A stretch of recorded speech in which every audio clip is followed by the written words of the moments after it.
But the first thing I wanted to touch on, and I want your opinion on this, because it kind of, as a bit of an equipment nerd, excited me and interested me. Dustin Johnson won at the weekend in Saudi Arabia. He did.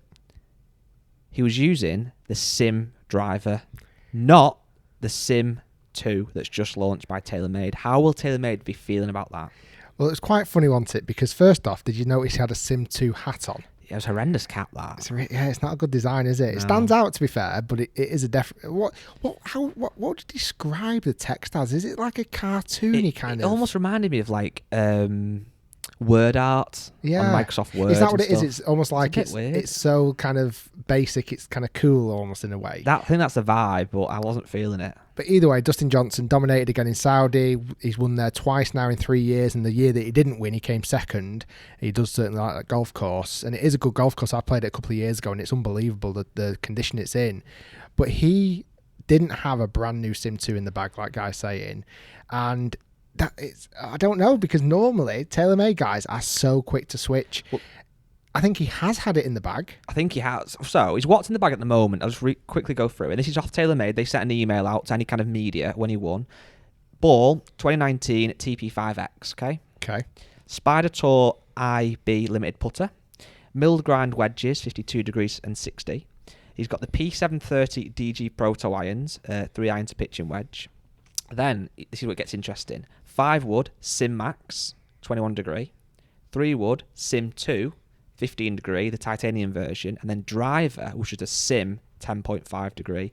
So normally, this wouldn't really be newsworthy that a golfer's won kind of with last season's driver. But as you said, Taylormade athletes normally always swap straight away. And the big story obviously would always be that Taylormade athlete has won. The email I got sent through from Taylormade, which again goes to all kind of the media that are on the mailing list, says Dustin Johnson wins Saudi International armed with Sim 2 fairway. It's not quite as exciting, that is it? That little fairway at the end just kills it. Wow, that is. It'd be interesting to see, because like I say, normally I'd almost think it was contracted that they would have to swap very quickly. Now, whether he's now pulling on his power of now being the number one golfer in the world, and he's obviously had an unbelievable year 2020, and obviously he's progressing that into 2021. I can see him winning 1 or 2 majors this year. I really can. The way he's playing is just exceptional. It will be interesting to see if it is just a teething issue why he's maybe not switched to Sim 2 just yet, whether they've not had a chance to properly dial him in. But like I say, he's number one player in the world. They would make everything possible to make sure he was using Sim 2. I heard that the Sim 2 is a little bit more draw biased, and he obviously plays a fade. Yeah. So with his normal Sim, he's getting that fade shape, whether it be behind the ball, his eye, it sits a bit more open, or the actual performance, I'm not too sure. But it's not great for Taylormade, that, is it? I mean, do they care they've won an event with the number one athlete in the world? Or, I mean, Brooks Koepka won with it. Well, that's what's really interesting. So Brooks Koepka, as many people know, he's an uncontracted athlete in terms of equipment, even though he's going through some big changes at the start of this year. So he's sacked off his coach, Claude Hardman III, after many, many years of working together. Coincidentally, Dustin Johnson's coach. So Claude, really, in some regards, has had an unbelievable weekend, because both of his players who he has coached in the past have both won this weekend. Brooks not having a single contract deal.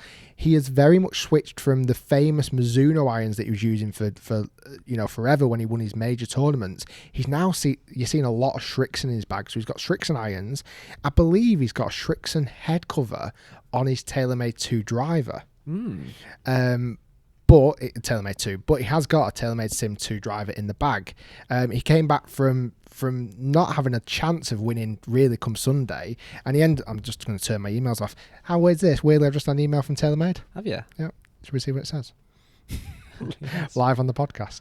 Taylormade takes a major leap on the path to distance with new TP5 and TP5X balls. All right. Which I've actually got to review. Probably the same as last year. So there is a new ball. So I wonder whether you'll... Exclusive news there on the podcast. I hope that's not under embargo. The golf balls excite you? Don't really excite me. You know what I like about reviewing golf balls? I think I saw a question recently, someone saying to me, out of all the equipment that you review, what's the most the kind of favourable thing that you like reviewing. I do like reviewing golf balls because there's so much that goes into it. Like say the feel, the touch, the spin, the flight, the durability. Durability test that I do, chopping them in half. I love those things. But I think for a golf ball there is some kind of merit, even though I must admit a lot of the top performing golf balls do pretty much do the same things. Where was I going with this? So Brooks Koepka came from behind. He ended up winning, and I'm envisioning a Shrixon deal coming out of it very soon, like a proper contracted deal, because they've not really got any big name Shrixon. I can't think of anyone they've got. Graham McDowell. Yeah. What about Shane Lowry? Actually, Shane Lowry, yeah. Yeah. That's about it's it. It's good stuff, Shrixon, isn't it? It is good. It's just. But speaking of Dustin Johnson, another thing that he's done, not another thing, something he's done that's absolutely infuriated me, is that people might have seen, I'm sure they have.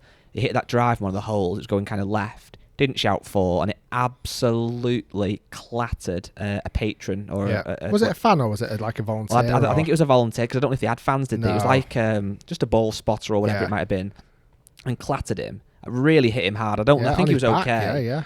But why not shout for? Now I know there's not it's different maybe because you might not have seen him. Possibly, I don't know. You would have probably seen him. But why do they have this sometimes obsession, some of these tours, of not shouting for? It's not cool, it's not big, it's not clever. It sets a horrendous example for youngsters watching the game. Why not shout for? What's it to gain by not shouting for? I'd almost take a lot of pride in doing it. Like, if I was on TV, I'd almost do it so loud and so obvious to, again, set an example. I think they're sometimes embarrassed about, obviously, hitting wayward golf shots. I mean, that wasn't massively wayward, but obviously there are going to be people down there. Should get kicked off the course. I kind of want to give him the benefit of the doubt on that one because I don't know again if you could actually see him. But when there's noticeable crowds, certainly when there's like grandstands around and they just fire it into grandstands. I mean, I've heard players kind of say that they aim for grandstands sometimes because the drop getting from after the grandstand is much better than if they would have found the water hazard. Let's say on the 15th at the Masters at Augusta. That was quite deep. Start of this, wasn't it? It is, but it angers me.